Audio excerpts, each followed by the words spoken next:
Halo semuanya, kami dari kelompok 5 akan menjelaskan mengenai Theodor Adorno dan Jürgen Habermas. Selamat menyaksikan biografi Theodor Adorno. Adorno, dia merupakan salah satu tokoh sosiolog, filsuf, musikolog, dan juga komponis yang berasal dari Jerman pada abad ke-20 gitu. Theodor Adorno ini juga merupakan salah satu anggota dari Mazhab Frankfurt gitu, yang memang pada generasi pertama, seperti halnya Horkheimer, Jürgen Habermas gitu.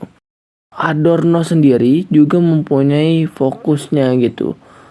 Ya, fokus Adorno ini pada bidang musik yang memang mewariskan tradisi Yahudi ayahnya.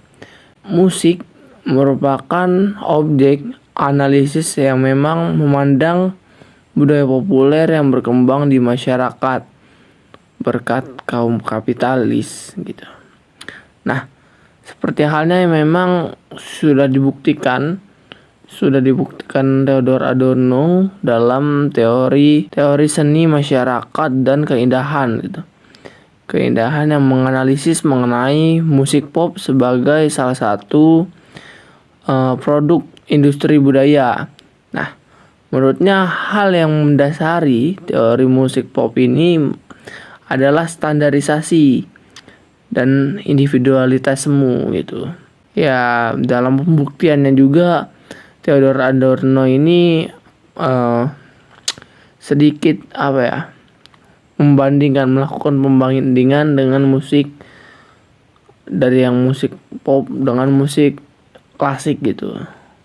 Peran Adorno. Theodor Adorno merupakan salah satu tokoh teori kritis yang fokus pada perkembangan budaya di masyarakat, terutama musik. Ia mempopulerkan konsep mengenai industri budaya massa. Ia bersama Horkheimer melakukan analisis mengenai industri budaya. Industri ini merupakan istilah yang dipopulerkan mereka sebagai bentuk kritik terhadap produk budaya masa kini seperti film, tayangan televisi, maupun musik yang diproduksi secara masif untuk kepentingan pasar industri semata, bukan untuk melestarikan kultur dan mengembangkan kreativitas. Biografi Jürgen Habermas. Habermas adalah seorang filsuf dan ahli teori sosial Jerman yang lahir pada tanggal 18 Juli 1929 di Düsseldorf, Jerman. Dia adalah salah satu filsuf kontemporer yang paling berpengaruh dan banyak dibaca, dan terkenal karena karyanya tentang teori kritis, tindakan komunikatif, dan demokrasi deliberatif. Teori yang dikemukakan. Jürgen Habermas menambahkan konsep komunikasi di dalam teori kritis tersebut. Menurut Jürgen Habermas, komunikasi dapat menyelesaikan kemacetan teori kritis yang ditawarkan oleh pendahulunya. Jürgen Habermas membedakan antara pekerjaan dan komunikasi atau interaksi. Pekerjaan merupakan tindakan instrumental, jadi sebuah tindakan yang bertujuan untuk mencapai sesuatu. Sedangkan komunikasi adalah tindakan saling pengertian. Dalam tradisi Mazhab Frankfurt, teori dan praksis tidak dapat dipisahkan. Praksis dilandasi kesadaran rasional atau rasio tidak hanya tampak dalam kegiatan-kegiatan yang bekerja melulu, melainkan interaksi dengan orang lain menggunakan bahasa sehari-hari. Selain itu juga para pendahulunya memandang rasionalitas sebagai penakluk kekuasaan. Kedua hal itulah yang membuat kemacetan dalam teori kritis menurut Jürgen Habermas. Pandangan ini telah membuat sudut pandang masyarakat tentang kritik dengan penakluk itu sama dan praksis dengan penakluk itu sama. Jürgen Habermas berpendirian kritik hanya dapat maju dengan rasio komunikatif yang dimengerti sebagai praksis komunikatif atau tindakan komunikatif.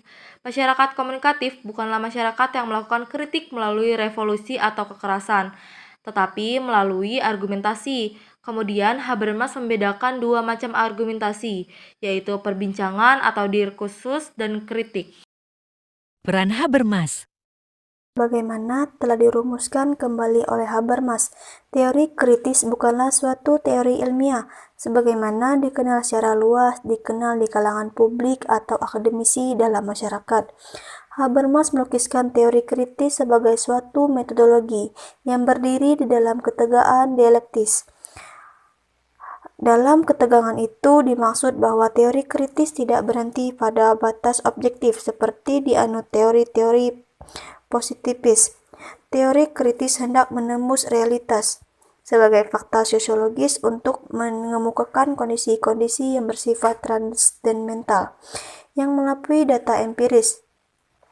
Suatu konsep yang ditawarkan oleh teori kritis Habermas adalah mengambil jarak dengan suatu tradisi agar seseorang dapat melakukan refleksi kritis terhadap tradisi tersebut dan kemudian mengambil sikap dan tindakan yang radikal demi suatu perubahan.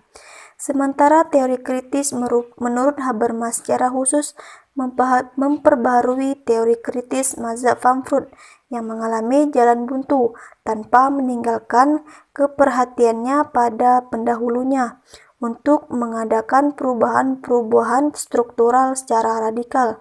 Habermas merumuskan kepribadian itu secara baru.